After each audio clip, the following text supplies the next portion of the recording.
Great. All right. How's everyone doing? Okay, we're going to take a moment to about 14, 15 minutes to take a moment and think about collaborating with your supervisor and the idea of moving from the my boss to the my teammate approach. So we'll spend some time reviewing the distinction between bosses and teammates and team leaders, and then really highlighting collaboration and cooperation, looking at how to build teams, i.e., teamwork, and then really wrapping up with my own personal health center story from my tenure as a COO and how I work to gain not only respect, but also build a strong alliance of teammates and not just direct reports. So as we'll move to the next slide, move to the next slide, we'll think about, who's the boss? You know, take a moment to absorb that. So we take a moment to unpack the word boss. The term boss can sometimes or always elicit a certain type of stress or fear for employees and certainly for direct reports. So I want to take some time to define boss and offer approaches to working with a boss. You hear me saying that often. So let's think about this a little more deeply. So at the core, a boss essentially manages their employees. So don't be discouraged by that very straightforward definition, because as we move to the next slide, you'll see that there are ways that we can manage our bosses. So a couple things to think about as we manage our boss. What does that mean? What is that, managing your boss? So first of all, it's important to not reinforce bad behavior from your manager. You think about that. If we are enabling, encouraging, sometimes we feel like we need to hype up our managers, or if you just let them steamroll on their head, then he or she will really think that they're okay, that you're okay with how you're being managed. So just think about that for a moment. And secondly, you should always try to at least take a reasoned approach. So if for example, there's a project that's clearly a priority, or at least one that requires, some timeliness for your boss or your manager, use this example. I think I have it in the slide there. Hey, Joe, I can tell this project's really, really important to you. I want to make myself available today to work on this project for you. I do want to get a project completed fast and perfectly. So let's take some time to kind of strategize. We should be able to pull this together pretty quickly and get it right the first time. So can we take a few minutes to brainstorm before we begin? So that's certainly an approach you can take when you are trying to manage your boss, or in other words, kind of getting ahead of the game. Certainly if you know your boss or your manager very well, and you know what some of their priorities are. So as we move to the next slide, we'll do a deeper dive into what some of the do's of managing your boss are. And you'll see the word cloud in the slide. And I pulled out just some words from, the 10 do's that kind of that capture your eye. So thinking about the 10 do's for managing your boss. One, do remember that your manager has their own fears. They have their own fears, concerns, frustrations about doing their job. So don't look at your boss as just the person who's, checking off the box, doing your evaluations, doing your promotions and raises, all good, but look at them as a full person with a life outside of work. They have career aspirations, and hopefully they wish and hope to be the best manager that they can be. Two, do try to take your manager's point of view whenever possible. It may not always be something you have to do, but great salespersons, for example, customer service agents, take their customers' point of view. Great leaders take their team members' point of view. Great team members take their coworkers and their managers' point of view. And if you want to manage your relationship with your boss, you should understand what your boss cares about. So back to those priorities. Three, do figure out what is most important to your boss this year. What are her or his performance goals, and the more you know about what their goals are, the better your relationship could be. Thinking about acknowledging your manager for when they help you, advise you, take care of an issue for you. Remember something important that you hope that they will remember, or just generally support you. for doing your job, acknowledging them. Do express your concerns, complaints, frustrations, rants. Certainly rants if you're comfortable talking to your manager about that, but always in a positive fashion. Take whatever you're unhappy about, for example, staff meetings, not getting distributed the way you wanted, and turn that into a suggestion when you're going to your manager. What if we use the first agenda slot in next week's staff meeting to decide on how we're going to distribute minutes every week? So using a suggestion as opposed to just taking complaints. Do speak up if your manager is confused or misinformed about your role, your goals, or results that you're trying to reach. Miscommunication could ruin a relationship. When your boss, number 7, when your boss is in a pain in the neck, being a pain in the neck, don't take it personally. Knowing that most managers get almost no leadership training and very little support. So know that you are there to kind of support your manager along the way. Another is, for example, if your boss is in his calm mode, his or her calm mode, reinforce them like crazy. Tell them this is the kind of amazing brainstorming we need to do before we build another one of these customer reports, for example. 9, think about, what you want over the long term, way beyond this job, how this position will help you reach your long-term goals. And that's where you can really partner with your boss on professional development opportunities to really grow each other. And your growth means the team and your boss looks great. And lastly, finally, acknowledge yourself for owning your relationships, because not everybody does. Not everybody can get out of their hurt and fear enough to see that we all can reinforce each other. And we'll talk a little more about that as we get into teams. Now, thinking about the don'ts. Think about this. So take a moment. You'll see some of the words there again in the word cloud. So number 1 don't is don't start a conversation with your boss when you're mad or upset. Wait until you calm down. That's key. Don't fall into a win-lose mentality, or I like to say those gotcha moments. They're never good for either party. It ends up being a waste of energy and it's not productive. Don't go to your manager with a list of complaints. I think I said that in the past slide. Convert your complaints into practical suggestions whenever you can. I always try to come with some suggestions and not leave a complaint there for your manager to deal with. Don't ask your boss to adjudicate arguments with coworkers unless you and your coworker have collectively decided or agreed that there are no alternatives for us to come to an agreement. So again, don't be shy about asking for feedback or asking for advice on a situation you haven't handled before. That's normal. That's all a part of the learning process.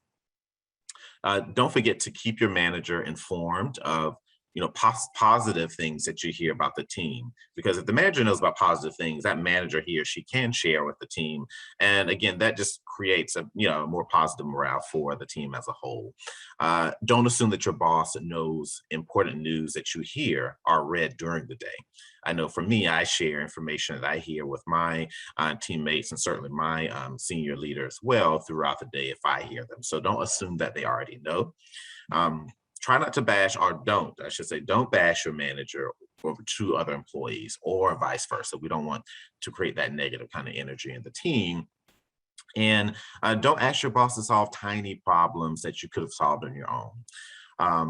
Again, bringing solutions, bringing suggestions, and we'll get the teamwork in a little bit. But yeah, don't bring problems to your boss. Bring some suggestions, and certainly if there's problems that you can solve on your own or tasks that you can tackle on your own, do that. Don't assume that because your boss is different from you, with a different gender, that could be age, nationality, or life stories, that you can't be real with them. Every boss, every person, everyone can bring more of ourselves to work, and it's just really good for all of us if we just did that. So moving to our next slide, we're going to think about collaboration. Collaborate, not dictate. So, as we travel the road of transforming bosses to teammates, we must first ensure that there's collaboration and not just an environment where there's a dictator kind of just telling people what to do. That's not productive. Teams can, and in most cases should, have leaders, but those leaders must lead in a social and kind of decentralized fashion. So in other words, are you allowing your teammates to provide their feedback and opinions and or offer approaches to getting the work done as a group? I will say in almost always in these team settings, at least for me, I know, is where you'll find someone with, that's an innovative or just plain old common sense and effective idea or approach to really help the job get done and the team look successful or be successful. So let's define collaboration. Collaboration, by definition, is the process of two or more people, entities, or organizations working together to complete a task or achieve a goal. Collaboration is similar to cooperation. So, echoing my comment earlier, most collaboration requires leadership, although the form of leadership can be social within a decentralized and egalitarian group, or it's the principle that all people are equal and deserve equal rights and opportunities. So basically being fair. So now dictators, that's a different story. Dictators, or in other words, autocratic leaders, they take on a management style where, one person controls all the decisions and takes very little input, in most cases, none, from other group members. So autocratic leaders make choices or decisions based on their own beliefs and do not involve others for their suggestions or advice. So clearly not a team approach. So as you see there's no teams happening in a dictatorship camp. So as we move on, we're going to talk about teams and teammates and team leaders. So how are teams different from the boss employee work models? First of all, team leaders inspire their teams to innovate, be innovative. They inspire their teams to think creatively and strive for perfection, again, for the team. So as a complement to a team leader, a great teammate is excuse me, unselfish. A great teammate is unselfish. Put the team first, understand that their job is to do what it takes to help the team be successful. So this isn't always easy though, but great teammates find a way to put the success of the team above their own success. A great teammate is also honest. All great teams and relationships are built on honesty. So hopefully you've heard this expression in your career. I know I have quite a bit, and I've said it quite a bit too. So if my team is successful, then I am successful. I've said that often in my career, and I'll continue to do that to this day. So the old adage is teamwork makes what? The dream work. So thinking about what is teamwork as we move to the next slide. So what is teamwork? Teamwork is a collaborative effort of a group to achieve a shared goal, to complete a task in a most effective and efficient way. So when you're working in an environment where your boss is part of a cohesive, collaborating, and cooperative team, then that results in several things. One being improved employee engagement. It lowers turnover, because people are happy working. They don't want to leave. It also lowers absenteeism. Again, people are happy coming to work. They're not going to call out sick if they're really not sick. We don't do that. Who does that? But it's going to avoid call outs. And ultimately, an improved work environment equals increased productivity from the team. So I love the quote that I have on the slide here. I don't know if I agree with everything, but I think I love the concept. It says best teams are made up of a bunch of nobodies who love everybody and serve anybody and don't care about becoming somebody. Take that in. So as we move to the next slide, think about, like I told you before, I was going to tell you my own personal health center story. I always love telling the story.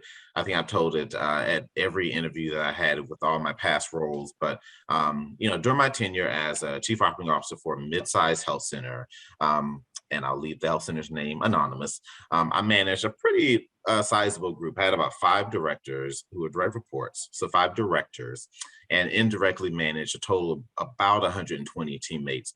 And that consists of various departments. So outreach and enrollment, front office operations and customer service, dental operations that had its own front office operations, and then human resources and facilities. So significant amount of folks. So outside of the CEO, I think I had the largest group of team of people under me. So I always made it a priority to round at departments weekly, even if it was just to say hi or to check in on folks. to see what they're doing. If they need any assistance, just letting them know that I'm there to support them. So I know they probably got tired of me walking and smiling, but I knew in my heart that that was, I'm thinking it's not obvious. Southern charm was something that brought minds together. But seriously, though, my consistent acknowledgement of the team gained me a lot of respect from that team, from all of my teams. So, Brandon, let's just get to the point here. So the story is that it was one busy Friday afternoon, Friday day, I should say. I was doing rounds as usual, and the front office supervisor alerted me of a possible major staffing shortage due to some sick callouts. We had several staff out at the front desk working the check-in and check-out areas, particularly checkout. She needed someone to assist with patient checkout for the remainder of that busy Friday. And because, again, I've been doing roundings, I've become very familiar with the inner workings of that department, the other departments that I managed. I was also an EMR super user. So I took it upon myself at that moment. I saw that there was a need. So I cleared my calendar, put my laptop down, and jumped into action. So at that moment, I immediately became Brandon, the teammate, and not just. So, they were just, the staff were obviously just flabbergasted. Here's the chief operating officer here sitting with us doing work in our checkout area. So they were obviously just flabbergasted that I spent my entire day working the checkout bay. But I did it with honor because I knew that there was a need. So that was it. My effort to assist my teammates because I saw a need transformed my approach to leadership. It seared servant leadership. I think that was said before in a previous presentation, but seared servant leadership into how I manage and how I work. So that being said, thank you. And let's continue to build great teams at your organization. Thanks.